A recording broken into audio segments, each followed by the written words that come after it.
नमस्कार, मैं हूं आशीष वर्मा। मॉर्निंग कॉल में आपका स्वागत है। शुरुआत इस वक्त की हेडलाइंस के साथ।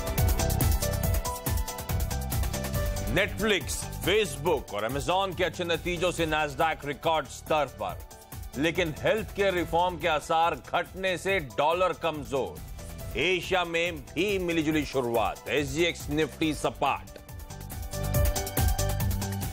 एचपीसीएल में सरकार की हिस्सेदारी खरीद सकती है ओएनजीसी, आज कैबिनेट से मंजूरी संभव।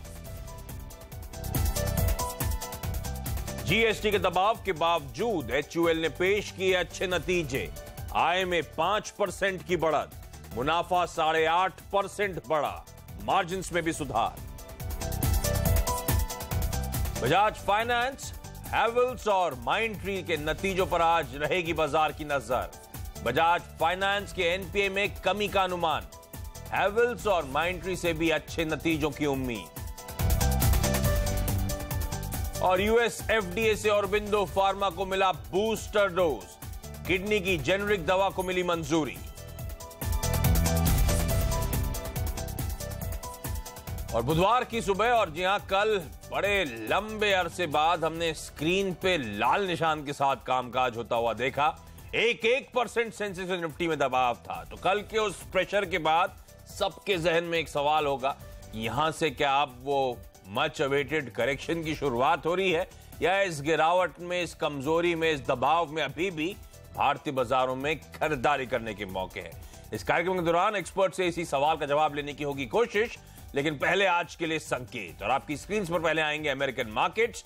बिल्कुल मिला जुला कामकाज। डाउ जहां 1/4% दबाव के साथ ट्रेड कर रहा था, वहीं नैस्डैक अब तक के रिकॉर्ड उच्चतम स्तरों पर लगातार 8वें दिन मजबूती के साथ ट्रेड करता हुआ नजर आया। यूरोप में हमने दबाव आता हुआ देखा। यूरोजोन के मार्केट्स कल प्रेशर में थे, 1% के आसपास का दबाव था उन यूरोजोन के पॉकेट्स में। और यूएस में हेल्थ केयर रिफॉर्म्स टलने का, उस पर पॉलिटिकल मतभेद से दिक्कतें आती हुई, तो रिफॉर्म्स को धक्का लगेगा। खैर, इस पर डिटेल में आगे चर्चा करूंगा जब मेरे सहयोगी नीरज वाजपेयी जुड़ेंगे। लेकिन पहले आज के लिए क्या संकेत हैं वो आपकी स्क्रीन पर आ चुके हैं। तो सीएनबीसी आवाज के मार्केट एडिटर अनिल सिंघवी का मानना है कि भारतीय बाजारों में 9800 एक अहम सपोर्ट लेवल होगा। हम उसी के बेहद करीब, कल हम 9827 के लेवल्स पे क्लोज हुए हैं। तो ऐसे में रणनीति क्या होनी चाहिए, क्या इस समय खरीदारी से बचा जाए? अनिल से और बाजार की एक और एक्सपर्ट simibhomik.com की सिमी भौमिक से करूंगा बातचीत। लेकिन पहले ग्लोबल क्यूज इंपॉर्टेंट है। एसजीएक्स निफ्टी दिखा रहा है एकदम सपाट शुरुआत होगी आज कामकाज की। और यूएस और यूरोप में जो कंसर्न्स हैं वो हेल्थ केयर बिल और रिफॉर्म्स को लेकर है। क्या है वो दिक्कतें? मेरे सहयोगी नीरज वाजपेयी अब मेरे साथ जुड़ते हुए। नीरज जी, हाय, गुड मॉर्निंग। Good morning. कैसे क्यूज है, क्या संकेत है? देखिए, कल अमेरिकी बाजार में 2 फैक्टर्स काम कर रहे थे। एक तो पहला फैक्टर था कि नतीजों का सिलसिला वहां शुरू हो चुका है, तो जो रिजल्ट्स की उम्मीदें थी उसको लेकर थी। गोल्डमैन सैक्स के नतीजों में जो बॉन्ड ट्रेडिंग से उनकी आमदनी होती थी उसमें 40% की जबरदस्त गिरावट देखने को मिली। तो इसकी वजह से थोड़ा सा वहां पे माहौल डैम्पनर हुआ कि ऐसा सरप्राइजिंग था ये, क्योंकि उम्मीद नहीं थी कि गोल्डमैन सैक्स ऐसे नतीजे देगी। तो उसकी वजह से डाउ थोड़ा सा नीचे आया और ओल्ड इकोनॉमीज के बैंकिंग फाइनेंशियल के शेयर में थोड़ा प्रेशर देखने को मिला। दूसरी तरफ नेटफ्लिक्स के नतीजे बेहतरीन थे, तो इसलिए वहां पे नैस्डैक आप देखेंगे और हाईज पे पहुंच गया। तो एक फैक्टर ये काम कर रहा था। दूसरा, 2 और सीनेटर्स ने कहा है कि वो ओबामा हेल्थ केयर बिल को रिपील करने वाला जो नया बिल आएगा उसका वो समर्थन नहीं करेंगे रिपब्लिकन का। तो उससे थोड़ी सी दिक्कत ये बढ़ती जा रही, जो हम परसों भी कह रहे थे कि अगर ये सिलसिला लगातार चला तो जो दूसरे रिफॉर्म्स के प्रोसेस हैं उस पर भी एक क्वेश्चन मार्क लगेगा कि कितना ये कर पाएंगे, नहीं कर पाएंगे, क्योंकि कंसेंसस बना नहीं पा रहे। और ये बिल बहुत महत्वपूर्ण है इस दिशा में कि ये किस तरीके से आगे रिफॉर्म की प्रोसेस चलेगा। तो ये 2 फैक्टर थे जो कल मार्केट को वहां पे ड्राइव कर रहे थे। तो इसी वजह से आप देखेंगे कि एक इंडेक्स ऊपर एक नीचे है और एक फ्लैट सा कारोबार कह सकते हैं। कोई पैनिक नहीं, कोई वैसी दिक्कत नहीं थी कि इसकी वजह से कोई, लेकिन ये तात्कालिक रूप से इसको मार्केट डेली बेसिस पे जिनको डाइजेस्ट करता है। दूसरा, बॉन्ड मार्केट में आप देखिए तो वहां एक बार फिर से थोड़ी सी हलचल देखने को मिल रही है। ईसीबी की कल बैठक है, तो उसमें भी लोगों की नजर रहेगी किस तरीके से प्राइसेस वहां रखे जाते हैं। हालांकि खबरें ये भी निकल के आ रही है कि वो बॉन्ड परचेज के लिए ओपन होंगे। तो इन 3-4 फैक्टर्स के तहत मार्केट कल ट्रेड कर रहा था। कोई खास दिक्कत या कोई खास नेगेटिविटी नहीं देखने को मिली है। तो एक मिक्स क्यूज कह सकते हैं आप, कोई खराब क्यूज नहीं कहेंगे। ओके, तो मिक्स क्यूज, मिले जुले संकेत, जैसे अमेरिकन मार्केट्स नजर आ रहे हैं मिले जुले, वैसे ही संकेत हैं आज के ट्रेडिंग सेशन के लिए। लेकिन जहां तक भारतीय बाजारों की बात है, कल सेंसेक्स और निफ्टी में दबाव के साथ कामकाज हुआ। एक तो खराब एशियाई क्यूज थे, खासतौर पे चाइना के मार्केट से जो खराब संकेत आ रहे थे, और दूसरा और ज्यादा इंपॉर्टेंट वो सिगरेट कंपनीज को लेकर जो अतिरिक्त सेस लगाने की बात करी थी, उससे मूड बिगड़ा और शुरुआत ही तगड़े प्रेशर के साथ हुई थी। हालांकि इनिशियल सेल ऑफ के बाद भारतीय बाजारों में लोअर लेवल से रिकवरी आई, कंसोलिडेट करने की हम कोशिश कर रहे थे, पर आखिरी आधे घंटे में वापस एक सेल ऑफ आया और फाइनली 88 पॉइंट का दबाव 98.27 के लेवल्स पे जाके निफ्टी कल क्लोज हुआ। दो स्टॉक्स आने चाहिए आपकी स्क्रीन पर, एक आईटीसी, दूसरा रिलायंस इंडस्ट्रीज। ये दोनों हैवी वेट्स हैं और लगातार इन्होंने ही बाजार की ऑफलेट मदद करी है। इन्हीं दोनों स्टॉक्स में प्रेशर था। जो लेट सेल ऑफ आया भारतीय बाजारों में, उसकी वजह थी जो आउट परफॉर्मेंस भी लोअर लेवल से रिकवरी जिसकी वजह से आई थी, वो थी बैंक शेयर। आखिरी में जाते आते बैंक्स ने भी अपने सारे गेन्स वाइप आउट कर दिए, एकदम फ्लैट जाके बंद हुआ और इसलिए इंडियन मार्केट भी ऊपरी स्तरों से आखिरी में दबाव दिखा रहे थे। ब्रॉडर मार्केट्स में प्रेशर था, मिड कैप स्मॉल कैप दोनों आधे आधे % का दबाव था और इसलिए मार्केट ब्रेथ भी कल कमजोर थी। 1:2 का रेशियो, हर 3 में से एक ही शेयर हरे निशान में था, 2 शेयर लाल निशान में कल कामकाज कर रहे थे। अच्छा, आज हमें HUL के नंबर्स पे रिएक्ट करना है। कल बाजार बंद होने के बाद वो रिजल्ट्स आए थे और साथ साथ कई सारी मिड कैप कंपनीज के आज रिजल्ट्स आने हैं, तो वो पॉकेट फोकस में रहेगी। HUL के नंबर्स पे आगे डिटेल में चर्चा करूंगा जब वरुण जुड़ेंगे मेरे साथ। लेकिन FI और DI के आंकड़े भी आपकी स्क्रीन पे आने चाहिए। FI की तरफ से तो कल भी खरीदारी हुई है 300 करोड़ रुपए के आसपास की, लेकिन जो कल सेल ऑफ आया, बिकवाली हावी हुई, वो DIs की तरफ से, यानी कि घरेलू इंस्टीट्यूशंस की तरफ से। और लार्जली मुझे लगता है ये ITC में जो पोजीशंस हल्की करी गई हैं या बेचा गया है, ये उसका दबाव है। आप देख रहे हैं ऑलमोस्ट 1000 करोड़ रुपए के आसपास की सेलिंग हुई है, लेकिन शायद वो ITC का एबरेशन भी हो सकता है इसमें। लेकिन आज सेशन कैसा पैन आउट होगा? CNBC आवाज के मार्केट से डेटा अनिल सिंह भी मेरे साथ जुड़ते हुए। अनिल जी, आज कुछ कॉल नहीं था, मैं पढ़ रहा था 9800 एक अहम सपोर्ट लेवल है, यानी कि अभी हम उस ओपनिंग पे वेट कर रहे हैं, उस लेवल के नीचे स्लिप होते हैं तो दबाव बढ़ता हुआ नजर आएगा। इस समय वेट एंड वॉच के मोड पे रहना एक बेहतर रणनीति होगी क्या सर? जी आशीष, इसकी वजह ये है कि देखिए, वैसे ग्लोबल मार्केट्स उतने बुरे नहीं है, हाँ। लेकिन दिक्कत ये कि निफ्टी पर ट्रेड लेना थोड़ा सा मुश्किल हो रहा है। एक पॉजिटिव बात ये है कि पोजीशंस कल काफी हल्की हुई है, ओपन इंटरेस्ट कम हो गया, तो वो एक थोड़ा सा रिलीफ वाली बात है। लेकिन साथ ही कल बिकवाली भी दमदार हुई है, FIs की तरफ से भी है, वायदा कारोबार में और कैश मार्केट में भी घरेलू फंड ने अच्छा खासा बेचा है, तो उसको लेकर थोड़ा सा कॉन्फिडेंस कम है। तो पहले तो 9800 के लेवल पर नजर रखनी है। उम्मीद तो मेरी ये है कि शायद वो टूटना नहीं चाहिए, 9800 होल्ड होना चाहिए, और जब तक आप 9800 के ऊपर बने हुए तब तक ज्यादा दिक्कत वाली बात नहीं है। लेकिन 9900 9925 के पार निकलेंगे, इसकी संभावना भी थोड़ी सी कम दिख रही है जिस तरह की पोजीशन है। तो थोड़ा सा वेट एंड वॉच वाला मामला, तो या तो 9800 के नजदीक खरीदें छोटा सा स्टॉप लॉस लगाकर, या 9900 के आसपास थोड़ी प्रॉफिट बुकिंग करें या शॉर्ट करें। बैंक निफ्टी ज्यादा क्लियर दिख रहा है एक्चुअली, यहाँ पर 2 दिनों से 24,000 के ऊपर की क्लोजिंग में देख रहा हूँ, और बैंक निफ्टी में थोड़ी सी मजबूती के संकेत भी हैं। तो खरीदना है तो बैंक निफ्टी थोड़ा ठीक नजर आ रहा है। 23,800 के स्टॉप लॉस के साथ वहाँ तेजी की जा सकती है 24,200 के टारगेट के लिए। और मुझे लगता है थोड़ा सा एशियाई बाजारों की चाल देखनी है और उसके बाद घंटे भर में शायद पिक्चर ज्यादा साफ नजर होती है। इंटरेस्टिंग है। तो वैसे ध्यान रखें 9800 सबसे अहम लेवल होगा, ये टूटना नहीं चाहिए, और वैसे इसी लेवल पे सबसे ज्यादा पुट्स पे बिल्डअप है 9800 के, तो वो एक अहम लेवल हो जाता है जिसको आपको कीनली वॉच आउट करना पड़ेगा। जो एक्सेसिस की हम बात कर रहे थे, पिछले कुछ दिनों से हम लोग लगातार हाईलाइट कर रहे हैं कि पुट कॉल रेशियो कई सालों के हाईस पे खड़ा हुआ है। कल के सेल ऑफ में एटलीस्ट एक कंफर्ट है कि वो ठंडा पड़ा है। 1.52 का जो रेशियो था वो घटकर 1.31 हो गया है कल के सेल ऑफ के बाद, तो वो एक थोड़ा सा कंफर्ट आता हुआ, थोड़े से एक्सेसेस फ्लश आउट होते हुए। लेकिन चलिए, कुछ एक्सपर्ट्स की अब टॉप स्ट्रैटेजीज आपकी स्क्रीन पर आएंगी, लेकिन शायद उससे पहले सिमी भौमिक मेरे साथ जुड़ने वाली है। सिमी क्या मेरे साथ जुड़ चुकी हैं? सिमी हाय, गुड मॉर्निंग, आपको मेरी आवाज आ रही है? हाँ। अच्छा मैम, ये बताएं क्या लग रहा है, ये कल का सेल ऑफ के बाद थोड़ा सा डर लग गया है, क्योंकि आप जैसे कई सारे एक्सपर्ट्स कह रहे थे करेक्शन ओवरड्यू है, मोमेंटम को हम लोग चेस कर रहे थे, क्या वो ओवरड्यू करेक्शन की शुरुआत हो गई है कल, या फिर से ये गिरावट, फिर से पिटाई खरीदारी करने का मौका दे रहा है? ये कंफ्यूजन दूर करें मैम। जी, मुझे तो ऐसा ही लगता है। गुड मॉर्निंग आशीष। मुझे लगता है कि निफ्टी में आज भी अगर कोई वीकनेस के साथ शुरुआत होगा तो उसमें उस करेक्शन में बाइंग अपॉर्चुनिटी ढूंढना चाहिए। एक तो 10,000 के आसपास जाने वाला था निफ्टी, और वहां से निफ्टी मुड़ के अभी 9800 से नीचे आने का कोशिश में है, तैयारी में है। पर फिर भी मैं ये मानती हूँ कि 9800 से 9790 जो कि कल का सेशन का जो लो था, वो लो बहुत आसानी से टूटेगा नहीं। अगर मार्केट 9800 के आसपास खुलता है या उससे थोड़ा सा नीचे मामूली सा वीकनेस के साथ नीचे खुलता है, तो मुझे लगता है कि उस वीकनेस में खरीदारी ही करनी चाहिए, क्योंकि एक 13 और 12 जुलाई का एक निफ्टी गैप छोड़ के गया था, जिस गैप का रेंज था 9850 से 9825।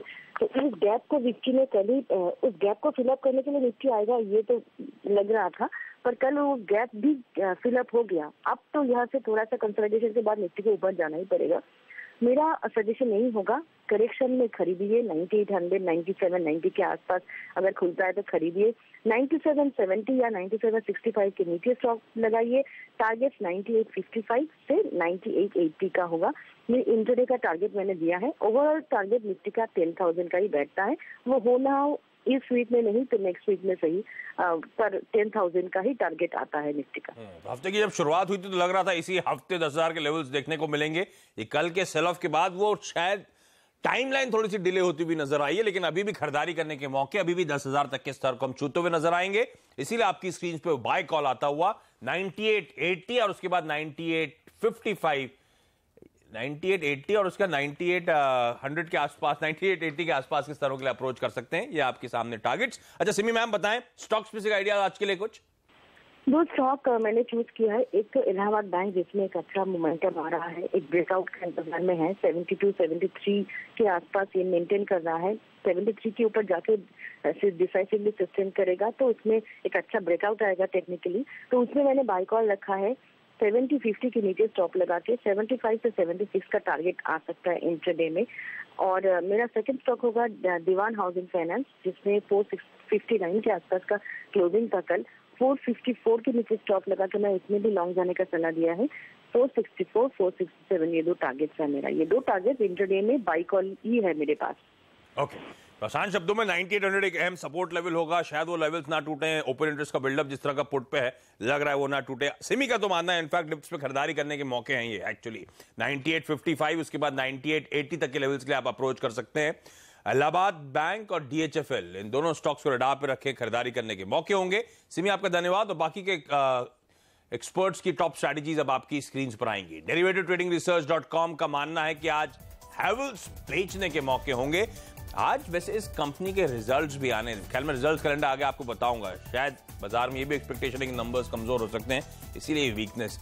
445 तक के टारगेट्स के लिए यहां पे अप्रोच करें। SMC ग्रुप ऑफ कंपनीज के आज की टॉप ट्रेड है दिवीज लैबोरेटरीज, खरीदें 760 के टारगेट्स के लिए। और IDBI capital markets and securities का मानना है MCX को खरीदना चाहिए 1125 के लक्ष्य के लिए। तो 5 में से 4 ट्रेडिंग आइडियाज बाय साइड के कॉल्स हैं। इलाहाबाद बैंक और DHFL फाइनेंशियल्स में, दिवीज लैब और MCX। इकलौता सेल कॉल है हैवेल्स, लेकिन थोड़ा सा कॉशियस रहें क्योंकि आज उस कंपनी के तिमाही रिजल्ट्स आने हैं। अच्छा, जहां तक रिजल्ट्स की मैंने बात छेड़ी है, तो कल बाजार बंद होने के बाद दिग्गज HUL के तिमाही रिजल्ट्स आए। On the face of it तो ये नंबर्स अच्छे हैं, बावजूद इसके कि बाजार डर रहा था कि GST का किस हद तक का इंपैक्ट होगा। बाजार उम्मीद से रिजल्ट्स बेहतर लग रहे हैं। तो डिटेल में नंबर्स समझाने के लिए रिसर्च एनालिस्ट वरुण दुबे के पास चलते हैं, जिन्होंने कल ये स्टोरी फाइल करी थी HUL के हेडक्वार्टर्स से। देखिए, FMCG मेजर HUL के नतीजे हमारे अनुमान से काफ़ी बेहतर रहे हैं।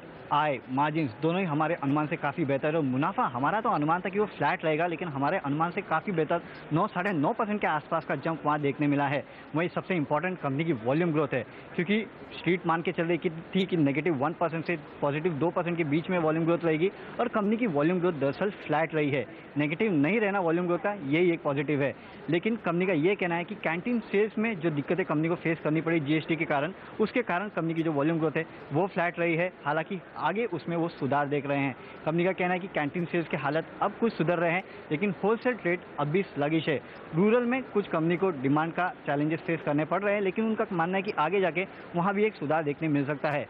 सबसे इंपॉर्टेंट है प्राइसेस, क्योंकि जीएसटी के बाद कंपनी ने काफ़ी सारे प्राइस कट लिए हैं और कंपनी का कहना है कि आगे भी कंपनी प्राइस कट लेते रहेगी और जो बेनिफिट्स है अपने कंज्यूमर्स को पास ऑन करती रहेगी। और एक बड़ी खबर ये भी है कि आगे कंपनी का ये भी कहना है कि अगले 2 महीने में कम से कम कंपनी कोई भी प्राइस हाइक नहीं लेगी।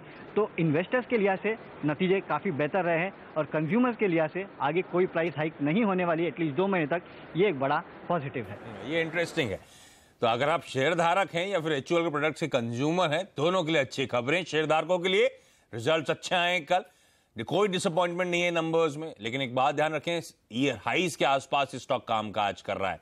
और दूसरा है जो कंज्यूमर्स हैं, कोई प्राइस हाइक कंपनी अब at least in the near future नहीं लेने वाली है। चलिए, एचयूएल रडार पे है, अच्छे नंबर्स हैं, थम्स अप आता हुआ, लेकिन इसके अलावा आज कौन से स्टॉक्स रडार पे रहेंगे खबरों की वजह से, ये बताने के लिए मेरे साथ मेरे सहयोगी हेमंत भाई अब जुड़ते हुए। हेमंत भाई, गुड मॉर्निंग। गुड मॉर्निंग आशीष। पर है देखिए, फोकस में ऑयल एंड गैस सेक्टर रहने वाला है और उसमें प्रमुखता से एचपीसीएल, ओएनजीसी के ऊपर नजर रखिएगा। आज कैबिनेट की बैठक होने वाली है और जिस तरह से पिछली कैबिनेट की बैठक में भी अनुमान लगाया जा रहा था कि इन दोनों कंपनियों का विलय होगा, पिछली बार तो नहीं हो पाया था, लगता है कि इस बार कैबिनेट इसको हरी झंडी दे देगा, मोहर लगा देगा। तो इन दोनों कंपनियों पर नजर रखिएगा।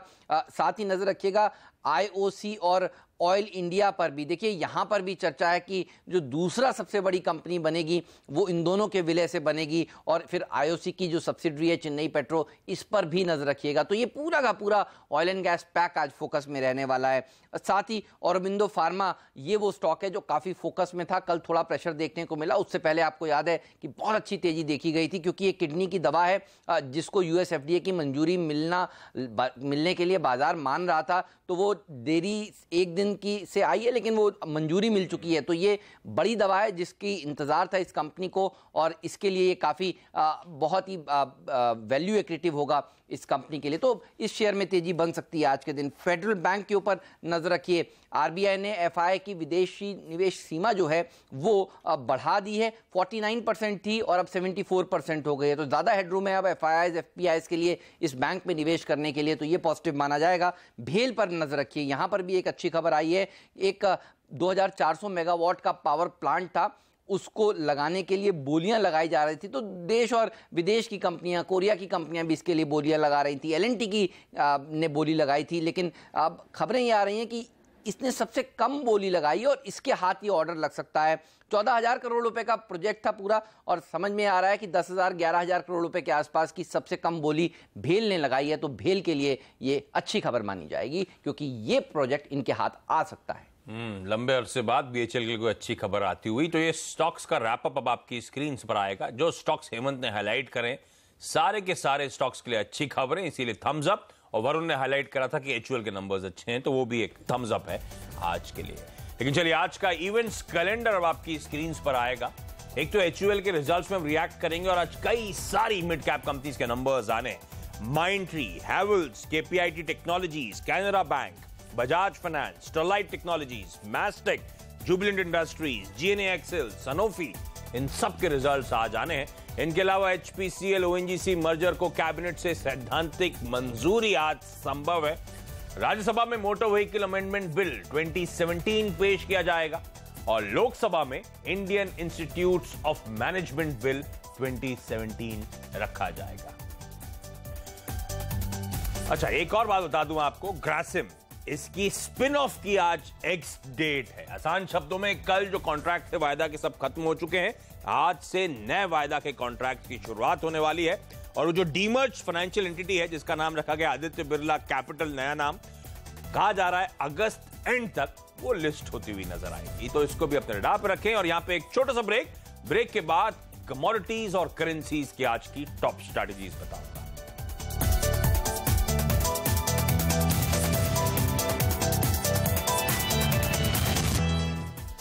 ब्रेक के बाद आपका स्वागत है और अब बात करते हैं कमोडिटी और करेंसीज की। और आज की स्ट्रैटेजीज बताने के लिए एंजल ब्रोकिंग के अनुज गुप्ता मेरे साथ जुड़ते हुए। अनुज जी, हाय, गुड मॉर्निंग। बताएं सर, क्या स्ट्रैटेजीज लाए? Good morning Ashish ji. Gold के अंदर देखें तो एक पॉजिटिव ट्रेंड कुछ बनता हुआ दिखाई दिया है। भाव अभी कभी $1235 के ऊपर ट्रेड कर रहे हैं। हमें लगता है कि डॉलर में वीकनेस की वजह से गोल्ड के अंदर एक ट्रेंड थोड़ा ऊपर की तरफ आ सकता है, तो इंट्राडे के लिए हमें लगता है कि गोल्ड में बाय कर सकते हैं करीबन 28,150 के आसपास। टारगेट 28,400 तक दिखने को मिल सकता है और हमें लगता है कि उसके अकॉर्डिंग सिल्वर में भी ट्रेंड पॉजिटिव रहेगा। सिल्वर भी करीबन 38,000 रुपए तक के लिए टारगेट के लिए देखी जा सकती है। क्रूड के अंदर अगर देखें तो क्रूड में ऑयल रिस्क काउंट बढ़ते हुए नजर आए हैं, सप्लाई साइड बढ़ी है। हमें लगता है कि क्रूड के अंदर बिकवाली करके ट्रेड कर सकते हैं। टारगेट नीचे करीबन 2920 तक देखने को मिल सकते हैं। और अगर इंडियन रुपीज की बात करें तो हमें लगता है कि इंडियन रुपीज आज कुछ डेप्रिशिएट हो सकता है, तो इंडियन रुपीज के अंदर बाय करके चल सकते हैं। टारगेट करीबन 64.70 तक देखने को मिल सकते हैं। ओके, तो सोना खरीदें, कच्चा तेल बेचें और रुपए में खरीदारी करने के मौके ढूंढें। आसान शब्दों में रुपया आज ट्रेड में कमजोर होने की गुंजाइश नजर आती है। अनुज जी, आपका धन्यवाद। और यहां पे एक छोटा सा ब्रेक के बाद रोज की तरह ब्रोकरेज हाउसेस की रिपोर्ट।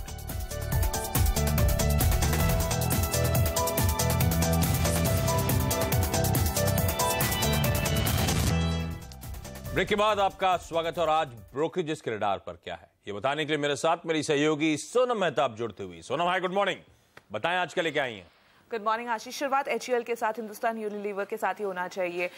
ज्यादातर ब्रोकरेज हाउसेस को कंपनी के नतीजे पसंद आए हैं और उन सब ब्रोकरेज हाउसेस ने लक्ष्य बढ़ा दिया है। जो सबसे बड़ा लक्ष्य है मैक्वायरी का है 1402 का, मौजूदा भाव से 21% का अपसाइड उनको दिखाई दिया है।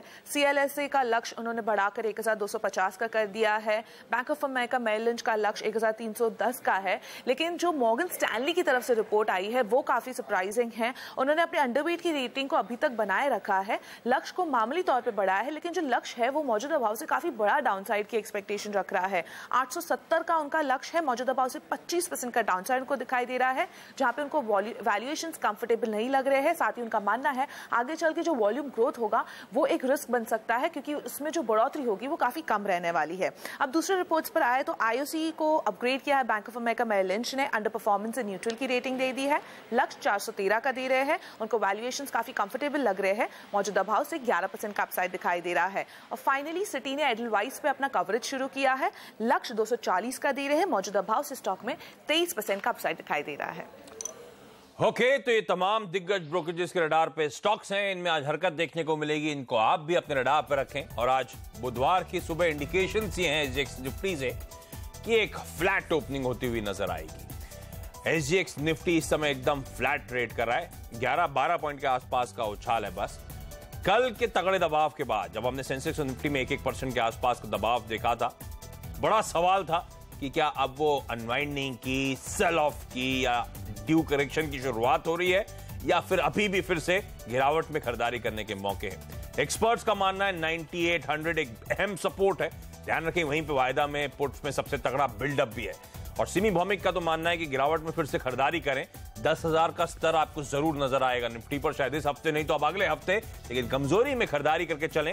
और आज के लिए 9855 और उसके बाद 9880 तक के टारगेट्स के लिए अप्रोच किया जा सकता है। मॉर्निंग कॉल में लेकिन आज के लिए इतना ही। यहाँ पे वक्त चला एक छोटे से ब्रेक का। ब्रेक के बाद आपके लिए लेकर आएंगे स्टॉक 2020। नमस्कार।